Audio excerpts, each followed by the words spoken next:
Hello and welcome to the video lecture for Chapter 5, the balance sheet and the statement of cash flows. So for this chapter, we're going to go through balance sheet and statement of cash flows, as the name implies. Hopefully this will give you a nice refresher on these things. It's going to be a lot of account names, and we'll talk briefly about going through the statement of cash flows, how to put together a statement of cash flows. But I'm going to split this up into two video lectures. In this one, we'll mainly talk about the balance sheet, and then the second lecture, we'll talk about the statement of cash flows. So what are the pieces to this chapter? Well, exactly like we said, we'll talk about the balance sheet, usefulness, limitations, classification, and format. Then we'll talk about the statement of cash flows and some additional information. But for this class, we're mainly just going to look directly at the balance sheet, and we'll save the statement of cash flows and additional information for the next video lecture. All right, so let's get going here. Well, what's the usefulness of the balance sheet? Well, we want to evaluate the capital structure. That's the main thing we're doing here. So what we're doing is we're trying to assess risk of future cash flows.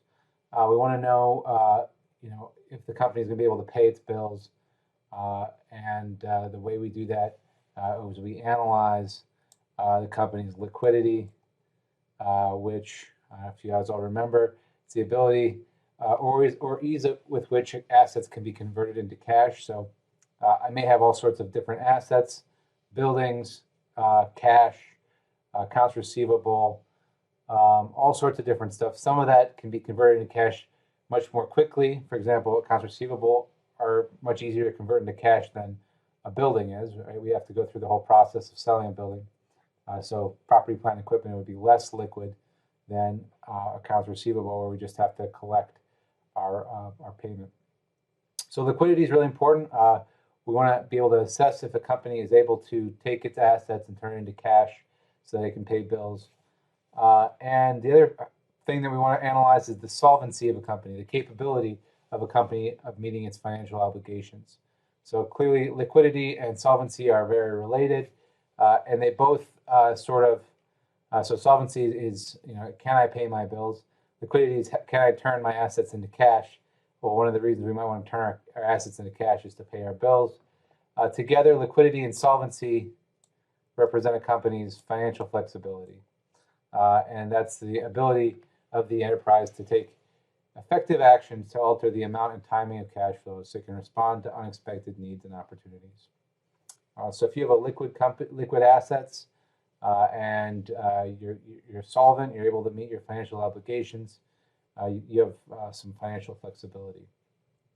All right, so that's the usefulness of the balance sheet. So it's mainly to assess whether or not this company is able to pay its obligations and take advantage of unexpected needs and opportunities. Some of the limitations of the balance sheet. Most of these assets that are on the balance sheet are at historical cost. So we talked about this a little bit earlier in class in this semester. Valuing things at historical cost might not be relevant today because the historical cost may be a lot different than the current market value of something. So that's a limitation of the balance sheet. There's been that debate about whether or not we should move to fair value more, to more market values, but sometimes it's really hard to come up with a market value, and it can be very subjective what the market value of some of your assets are. So first limitation there, so we're stuck with historical cost. First limitation here is most of the assets are valued at historical cost rather than current market value. And some of those that are at historical cost are land, buildings, and intangible assets, which are all recorded at historical cost. The balance sheet also, includes judgment and many estimates. So if we did go to, market values, you have to. There's a lot of judgment in assessing market values. The other thing that if you think about your accounts receivable, we might not be able to collect all of our accounts receivable, and we have to make an estimate of bad debts. that's an estimate, that's subjective. Somebody's got to put their judgment into how many of those accounts receivable we're going to collect. So there are lots of estimates like that. So that's bad debts. There's the useful life of your land or your buildings, your property, plant, equipment. Land is indefinite useful life, so that's okay. But buildings, property, plant, equipment, usually you have to assess useful life or salvage value. These estimates are subjective, right? They depend on the person, and they could be wrong or they could be manipulated to achieve management's goals. And then the last limitation of the balance sheet, it does not include assets that cannot be objectively determined. So just like with the income statement, there are certain things where we can't determine the value reliably. And we know they're valuable, but we don't really know what their value would be. So human resources, the example they give you in the text is, assessing Intel. Intel probably has some really great people working for them, but we're not able to evaluate how much that adds to the company. Reputation, again, sometimes brands that are generated within the company, reputation, these things can be very valuable. I think one of the biggest things that I always bring up in this class is when Warren Buffett, one of his big investments was to buy Coca-Cola when they had, I think it was the 80s when they had started this, their stock was down, they were in bad shape. But what Warren Buffett saw was that the Coca-Cola brand, which at the time had been a self-created intangible asset, something that you don't put on the balance sheet, the brand, he valued it really highly, and the market was not taking. I think the market was missing that. So there are these things that are missing from the financial statement, missing from the balance sheet, and you want to make sure you think about that when you're investing, when you're analyzing a company. And these are the limitations of the balance sheet, limitations of financial reporting in general. Okay, so next piece, just the layout of the balance sheet. You should all be familiar with the elements of the balance sheet. There's the assets, liabilities, and equity. Here are the formal definitions. An asset is a probable future economic benefit obtained or controlled by a particular entity as a result of past transactions or events. So, the main words here are probable future economic benefit. Liability is a probable future sacrifice of economic benefit. So something you're going to use assets on, you're going to have to use your assets on, arising from a present obligation of a particular entity to transfer assets or provide services to another entity in the future as a result of past transactions or events. So those are our assets and liabilities.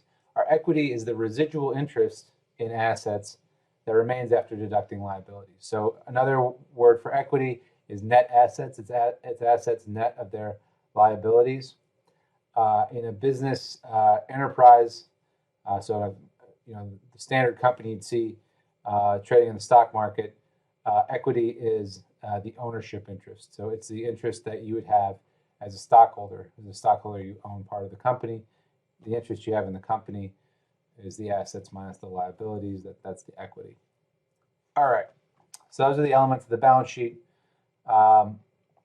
Three general classifications, right? Those are assets, liabilities, and equity. But we also have called a classified balance sheet. So we're going to group together certain similar assets, liabilities, and equity. And one way that your book says that companies do this is to think about assets and liability, assets that differ in the types of expected function, have implications for liquidity, or different general liquidity characteristics. So those things help us split up assets, liabilities, and owner's equity. We'll go through the little categories here that are normal for a company. So with assets, typically we see current assets, long-term assets, property, plant, and equipment, intangible assets, and other assets. And with liabilities and owner's equity, we see current liabilities, long-term, and then equity is split up between capital stock, additional paid-in capital, and retained earnings. So that's the normal way we divide these up. We'll talk about each of these in detail here.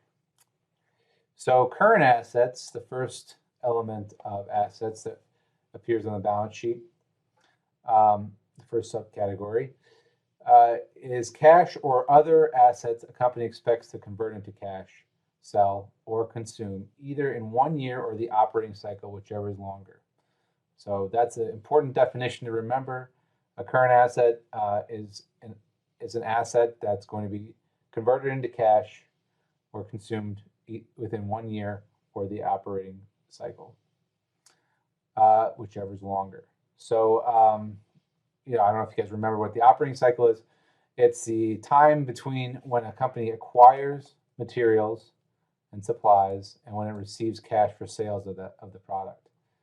So it's the entire time between when you acquire inventory, put it on the market, and sell it, and then receive the cash from it. So if you sell it on account, you'll have to receive it through accounts receivable. So it's that entire cycle, right? So if I'm a manufacturing company, it's from the beginning of me buying the materials to create my my product, putting those together, creating the product, selling the product, collecting the cash. All of that is our operating cycle. So again, current assets is cash and other assets that we expect to convert into cash or consume either in 1 year or the operating cycle, whichever is longer. Usually with current assets, we present these in order of liquidity. So cash is the most liquid asset. That's already cash, so it's already liquid.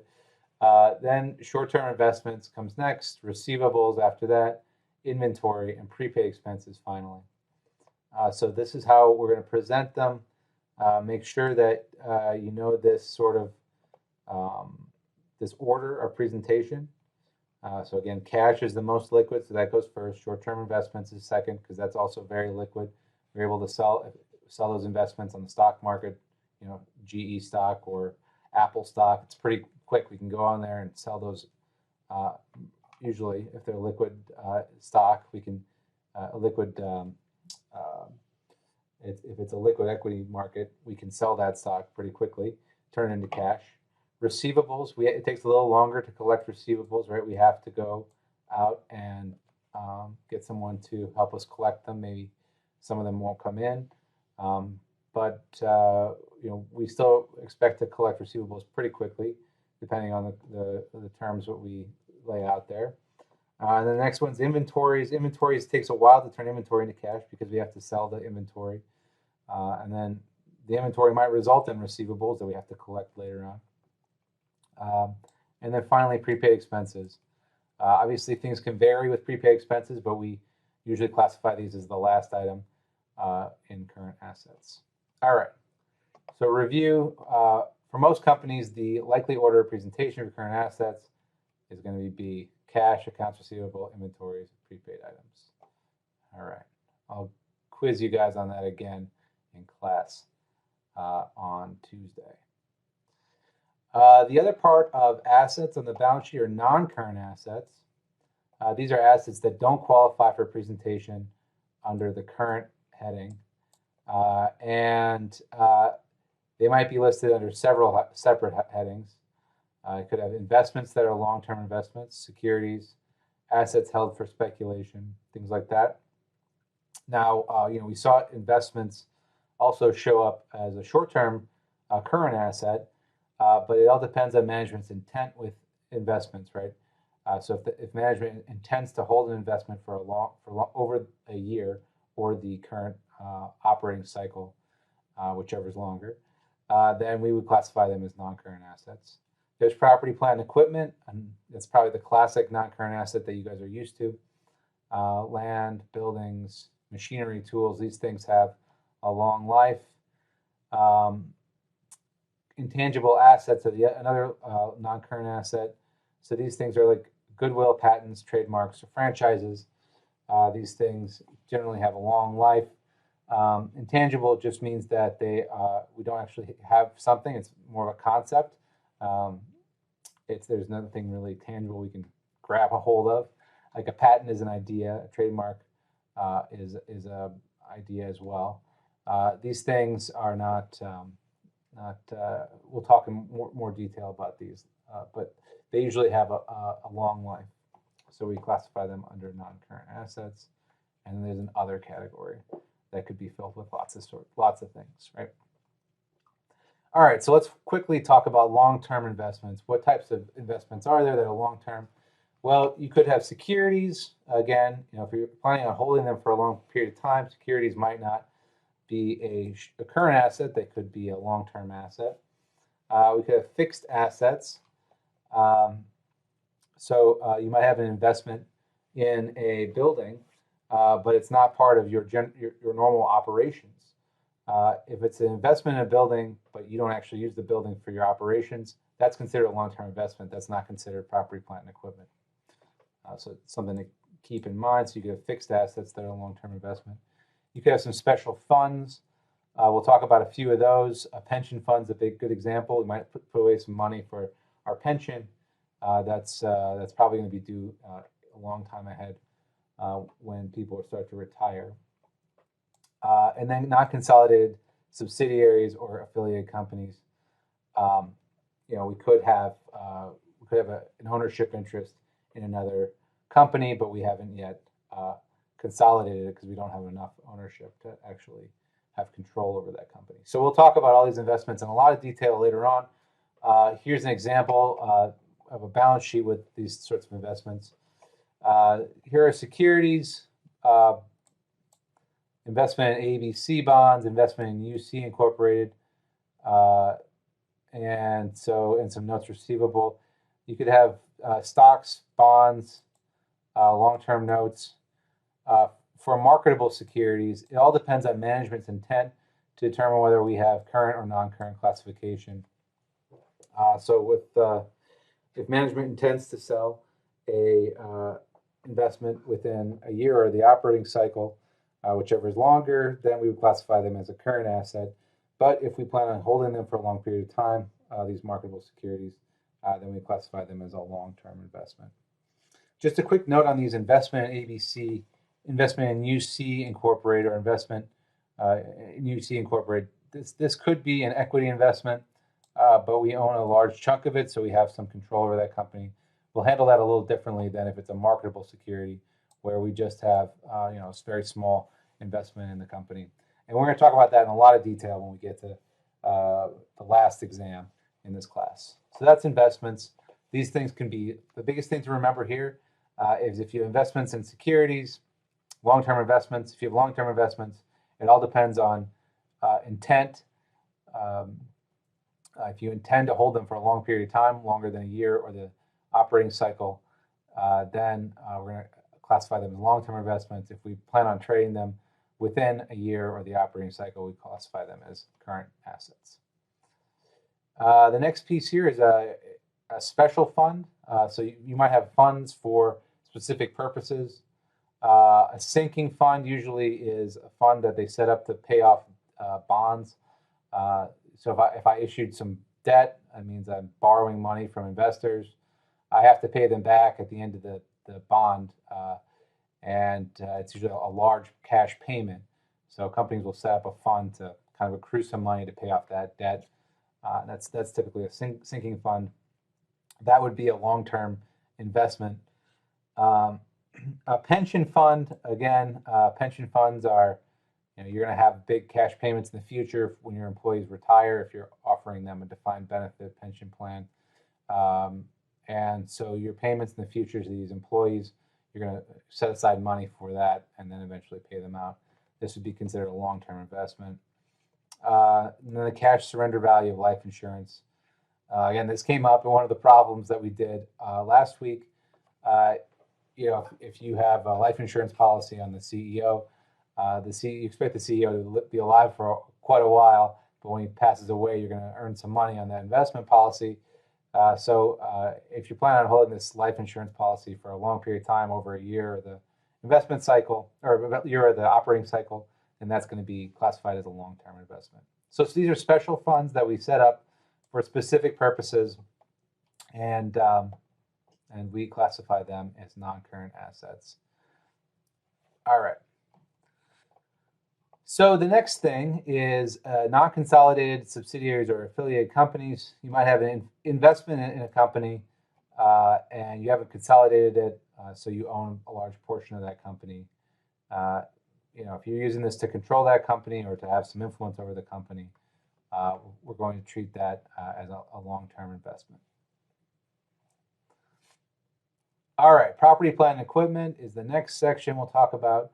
These are assets of a durable nature that are used in the regular operations of business. So the biggest thing to remember here is if you have assets, similar assets, building, land, machinery, things like that, but you hold them for investment purposes and not for the regular operations of your business, those are called investments. It's only called property, plant, and equipment if it's used in the regular operations of the business. All right. So here's examples: building, land, machinery. Capital leases, which are essentially, it's a lease where the lease is for maybe for most of the life of the property, plant, or equipment. So the FASB says if the lease basically represents financing or paying for the whole useful life of a machine or a building, then it really is like ownership. So that's what a capital lease is. Leasehold improvements. So if you spend money on improving one of these assets, then that would also be included in property, plant, and equipment. And then everything is held at net of accumulated depreciation. Again, we'll go through depreciation techniques, but you guys should all be familiar with straight line depreciation, where we take the value of something and depreciate it over its estimated useful life. All right, so that's PP&E. Next is intangibles. Intangible assets lack physical substance and they're not financial instruments. So that's kind of the definition of an intangible. It doesn't have physical substance. It's a piece of paper, it's an idea, something like that. And it's not a financial instrument, so it's not a it's not about exchanging money and having interest associated with that. That's what these are. Usually the ones you'll see are goodwill, patents, trademarks, franchises, and copyrights. We'll talk about those in the next exam, a couple chapters from now.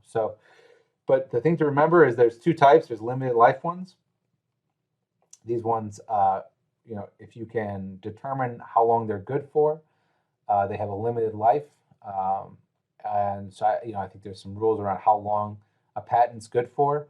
If you buy a patent and it's only good for another 10 years, we have to amortize that patent over the 10 years, which amortize, again, is just like depreciation. So the word amortize and depreciate are synonymous, except we use amortize for intangibles. We use depreciation for PP&E. So we're going to reduce the value of these intangible assets over their estimated useful life, meaning we're amortizing them if they're limited life intangibles. If they're indefinite life intangibles, we're going to test them for impairment. So we're going to see if they lose their value every now and then, if their value's gone down significantly, and then we'll reduce their value. We'll write them down. And again, we'll talk about this in more detail when we get to future chapters. I think it's chapter 7, 6 or 7. I think chapter 7, where we talk about PP&E and intangibles in detail, and we'll do some of this kind of stuff. But for now, for this class, I just want you guys to know categorization. What is in each of these categories? What are examples of PP&E? What are examples of intangibles? Well, goodwill, you guys may know what goodwill is. If you have a business combination and you pay something in excess of the value of the assets you get, you're going to have some goodwill associated with that. We'll talk about that in more detail too. Goodwill is sort of a catch-all. If I pay extra for a company, it's for something, right? Extra over the value of its assets that we acquired, it's for something. That's typically called goodwill. Patents, again, these are ideas that are protected. Again, you might spend money on those, and if you buy a patent, you'd record it here. Trademarks, Usually this is like a brand name, your brand, that kind of thing. Also worth money, and we can put it on our balance sheet if we acquire a trademark. It's hard to value an internally created trademark because we don't know what the value of it is. In franchises and copyrights. So I'll talk about this more when we get to the next chapter. Current liabilities are, so now that we're on the other side of the balance sheet, we're in the liability part of the balance sheet. Current liabilities are obligations that a company reasonably expects to liquidate either through the use of a current asset or the creation of other current liabilities. So typically, if we're going to liquidate some kind of obligation within a year, and we're not going to use long-term debt to do that, then we can call that a current liability. So here's some classic examples: notes payable, accounts payable, accrued compensation, unearned revenue, income tax payable. Or you could have a current portion of a long-term debt. So as long-term debt becomes due, it has to be paid within the current, with current assets, or it has to be paid within a year, within the current time period. Well, when it starts getting to that portion, we put it here in current liabilities as the current maturities of long-term debt. So that's something to keep in mind. All this stuff usually is payable within 1 year or the operating cycle, right? Because you're going to use current assets to pay them off. So those are examples of current liabilities. Make sure you can kind of pick out a few of these. Long-term liabilities are obligations that a company does not reasonably expect to liquidate within the normal operating cycle. You might have long-term debts as debt that you pay, bonds, 10-year bonds or something like that you are going to have to pay back in 10 years. In that case, it's not going to be paid with within the normal operating cycle. Long-term debt, obligations on capital leases. So we saw that capital lease. That's an example of a situation where you're paying for a asset over a long period of time, most of its useful life, and even though it's called a lease, you're basically buying it. So like financing a tractor over 25 years or something like that. Okay, so obligations over a capital lease is another example of a long-term liability, and deferred income taxes could be another one. I won't get into too much detail about income taxes. Right, you have to pay your income taxes within 1 year, but there could be income tax financial reporting differences that get resolved over a long period of time. This is sort of those differences between the income tax accounting system. That's what deferred income taxes are. Differences between the income tax accounting and GAAP, U.S. GAAP accounting. So that's where these come from, and they take a long time to resolve. One thing to note about long-term liabilities: if you have long-term debt and there's covenants, basically restrictions on what you can do as a company based on as part of the contract to provide a loan, then these covenants and restrictions have to be disclosed. Typically, we disclose them in the notes to the financial statements. Okay. All right. So that's the balance sheet so far. The last part, that's assets and liabilities. Last part is owner's equity. There are 5 components to it that we'll talk about here: contributed capital, retained earnings, accumulated other comprehensive income, treasury stock, and a minority interest or non-controlling interest. So contributed capital, again, there's 2 parts of contributed capital. If I buy stock in a company, part of their IPO or something, they raise money through issuing shares, the company does. Then you're going to buy common or preferred stock, and this is usually at par value.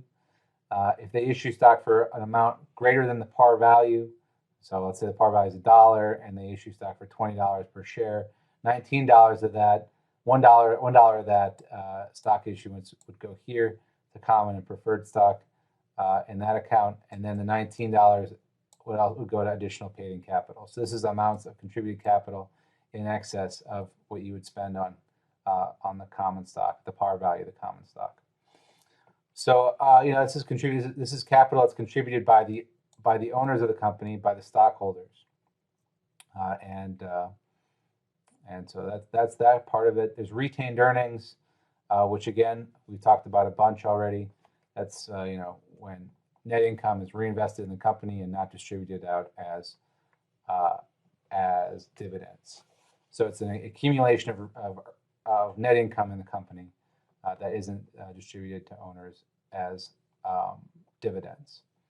Accumulated other comprehensive income, if you remember, is how we accumulate that OCI portion. It's these things that don't really qualify as net income, as they don't really represent performance. The other comprehensive income items, they need to get accumulated somewhere. This is where they get accumulated in owner's equity. And there's treasury stock, which treasury stock is, you could have shares outstanding, shares that have been issued to investors, and the company decides to buy some shares back and hold some of their own stock. So treasury stock is when a company goes out and buys back some of their own stock and holds it, usually treasury stock is recorded as a negative amount of equity. All right, so that's treasury stock. You can take a look at that in your book too. And then the last thing is non-controlling or minority interest. Again, sometimes when you acquire a company, you don't acquire 100% of the shares of that company. So if you have a business combination, we always talk about Facebook acquiring Facebook acquiring Instagram. When they did that, they probably didn't buy 100% of Instagram. They acquired maybe 51% of it. Someone else owns 49% of Instagram. They have some rights to the equity of the consolidated Facebook and Instagram. And so that's what this is. We're just showing the rights that these minority shareholders have in the combined consolidated Facebook and Instagram balance sheets. All right, so that's owner's equity. Just a quick refresher about accumulated other comprehensive income. Right, there are these four things that were an other comprehensive income that we took out. We didn't include in net income because they didn't represent performance. The FASB allows us to do this other comprehensive income thing. And these weird items, they get accumulated. When they get accumulated, they get accumulated other comprehensive income. So this is just like retained earnings for these strange items. All right, okay.